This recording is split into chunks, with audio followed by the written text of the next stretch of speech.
Assalamualaikum warahmatullahi wabarakatuh. Kami dari kelompok 1 ingin menjelaskan tentang urusan perusahaan dalam hukum perusahaan. Anggota kelompok kami ada Saya Ardisa Kanani dengan NIM belakang 296. Saya Revalina Zakia Tirtana dengan NIM akhir 100. Saya Nadia Rahmaizati dengan NIM 026. Saya Anindita Zafira dengan NIM akhir 220. Saya Nisa Rama Putri Beno dengan NIM akhir 186. Istilah Handelzaak dalam bahasa Belanda sering diterjemahkan sebagai urusan perusahaan atau urusan perniagaan. Meskipun keduanya memiliki kemiripan, namun urusan perusahaan lebih komprehensif karena mencakup seluruh aspek perusahaan termasuk aset dan aktivitas bisnisnya. Lebih jelasnya, urusan perusahaan adalah segala hal yang berkaitan dengan perusahaan itu sendiri, meliputi semua aset, kewajiban, dan aktivitas yang menjadi bagian dari perusahaan sebagai suatu kesatuan. Ini mencakup segala sesuatu yang ada dalam lingkungan perusahaan, baik yang berwujud maupun tidak berwujud. Urusan perusahaan sendiri terbagi menjadi dua. Yang pertama dari segi ekonomi dan yang kedua dari segi hukum. Yang pertama dari segi ekonomi. Urusan perusahaan mencakup seluruh kekayaan dan kegiatan usaha yang dimiliki yang berperan penting dalam mencapai keuntungan dengan pengorbanan sekecil mungkin. Tanpa keduanya, tujuan utama perusahaan secara ekonomi yakni memperoleh laba tidak bisa tercapai. Kekayaan yang dimanfaatkan secara produktif bisa menghasilkan nilai tambah, namun juga berisiko menimbulkan kerugian karena faktor penyusutan seperti pajak, keausan, kerusakan, atau pembusukan. Oleh karena itu, seluruh aset harus digunakan secara efisien agar tetap bernilai dan tidak merugikan perusahaan. Yang kedua, dari segi hukum. Dari sisi hukum, kekayaan dan usaha perusahaan bisa dialihkan kepada pihak lain baik sebagian maupun seluruhnya. Aset yang dimiliki dapat dijadikan objek dalam transaksi seperti jual beli atau sewa menyewa selama sesuai dengan ketentuan hukum yang berlaku.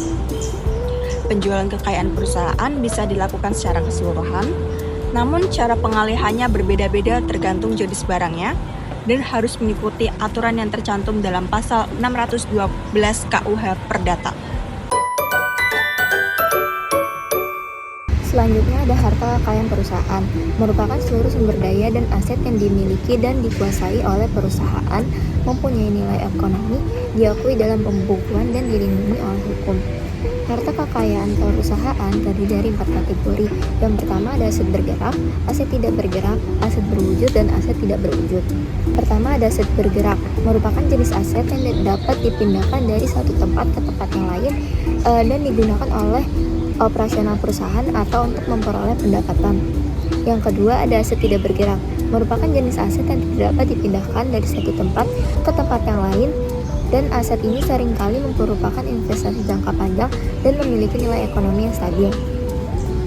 Yang ketiga ada aset berwujud, merupakan aset yang memiliki bentuk fisik, dapat dilihat, diraba, dan diukur. Aset ini umumnya digunakan untuk kegiatan operasional perusahaan.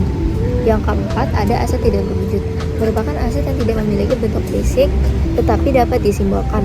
Meskipun aset ini tidak dapat dilihat atau disentuh, aset ini dilindungi oleh hukum dan memiliki nilai ekonomi. Selanjutnya ada contoh aset bergerak. Yang pertama, contoh aset bergerak berwujud. Ada kendaraan seperti mobil, truk, motor, atau alat transportasi lainnya yang dimiliki oleh perusahaan untuk operasional.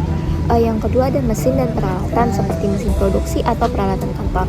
Yang ketiga ada persediaan barang, yakni bahan baku, barang setengah jadi, dan barang produk jadi yang siap dijual.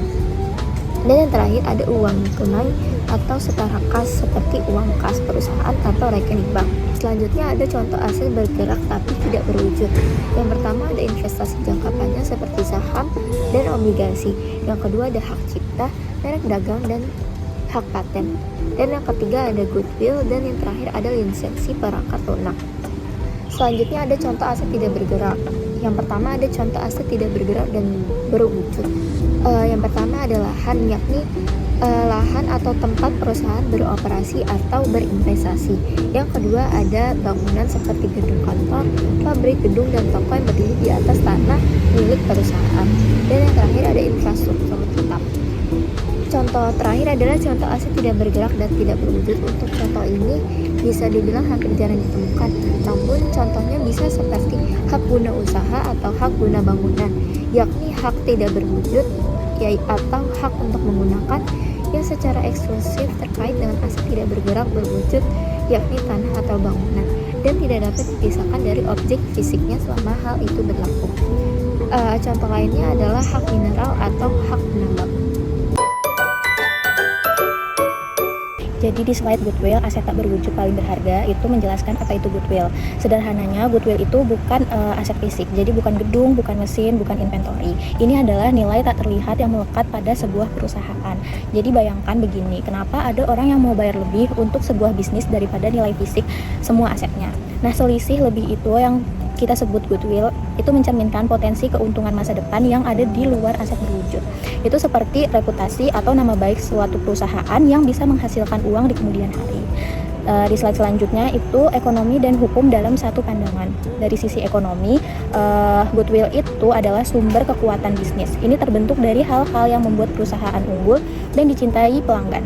Apa saja yang membentuknya? Contohnya itu reputasi dan merek yang kuat seperti merek ponsel terkenal yang Anda percaya. Terus loyalitas pelanggan yang selalu kembali. Kemudian tim karyawan yang terbaik yang sangat kompeten atau bahkan inovasi dan teknologi unik yang perusahaan miliki. Semua ini menciptakan nilai ekonomi tambahan. Intinya secara ekonomi, goodwill ini adalah indikator seberapa besar potensi pertumbuhan dan daya saing jangka panjang sebuah perusahaan.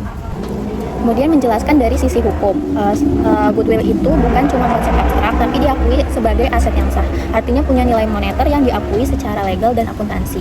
Kapan dia paling sering muncul? Saat ada akuisisi perusahaan. Misalnya, kalau perusahaan beli perusahaan B seharga 1 triliun, tapi setelah dihitung-hitung nilai aset fisiknya B itu tuh cuman 700 miliar. Jadi selisih 3 miliar itu yang disebut sebagai goodwill. Penting juga dicatat elemen-elemen pembentuk goodwill seperti merek dagang atau hak cipta itu dilindungi hukum, dan dalam akuisisi goodwill itu perlu dievaluasi berkala. Satu lagi yang menarik, umumnya goodwill ini tidak bisa dijual terpisah dari bisnis utamanya. Dia melekat pada perusahaan itu sendiri. Kemudian di slide selanjutnya itu menjelaskan yang pertama lebih dari sekedar angka. Goodwill itu bukan cuma angka di laporan keuangan, dia mencerminkan nilai intrinsik sebuah perusahaan, dan yang paling penting kepercayaan pasar dan pelanggan terhadap perusahaan Anda. Kemudian yang kedua itu investasi jangka panjang. Membangun dan menjaga goodwill adalah investasi jangka panjang yang sangat krusial. Kenapa?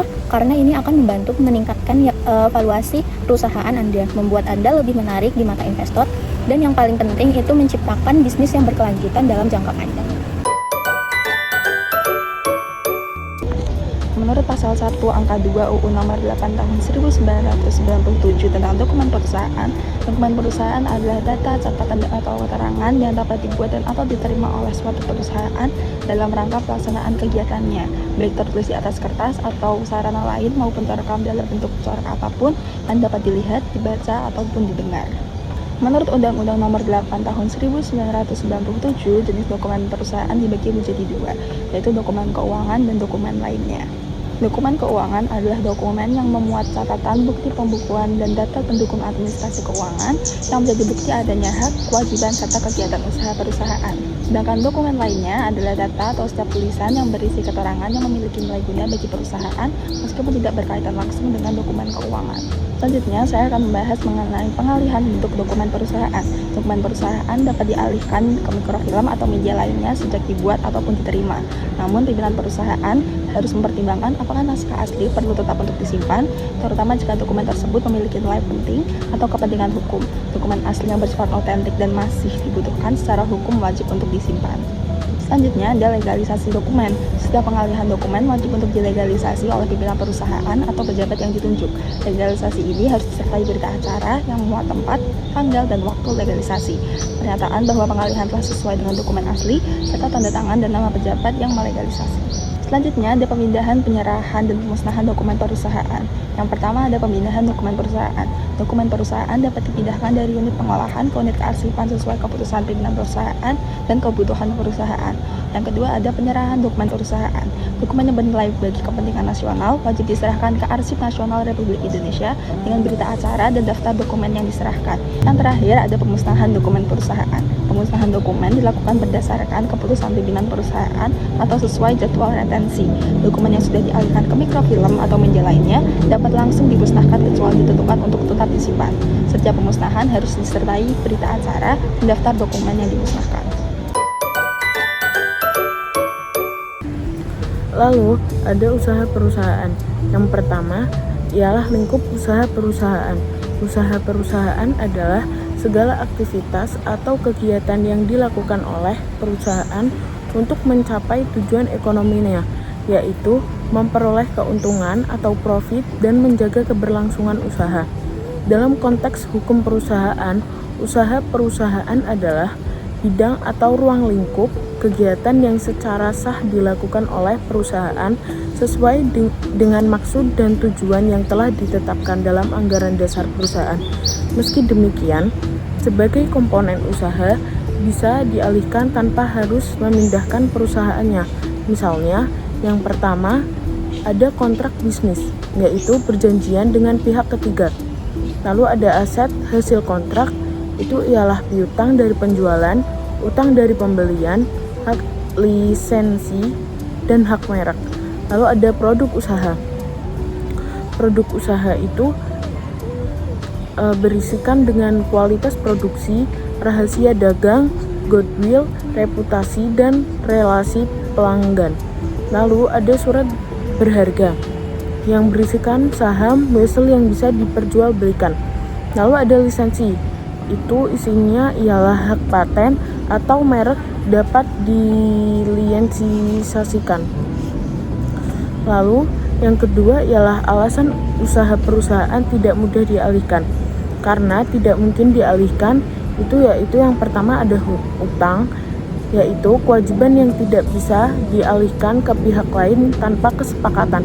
Lalu yang kedua ada rahasia perusahaan. Rahasia perusahaan yaitu merupakan sumber keunggulan bisnis, pengalihannya melanggar hukum pasal 1365 KUH Perdata. Lalu ada karena tidak menguntungkan atau berisiko rugi. Yang pertama ialah unsur subjektif. Itu isinya ialah keahlian, kejujuran, bonafiditas, goodwill, dan jaringan pelanggan sulit dipindahkan. Lalu yang kedua ada mutu produksi. Tidak ada jaminan kualitas, tetap sama jika dialihkan ke pihak lain. Lalu secara hukum, pengalihan total hanya bisa dilakukan jika perusahaan dijual atau diwariskan sebagai satu kesatuan. Sekian penjelasan dari kelompok kami, kurang lebihnya mohon maaf. Terima kasih.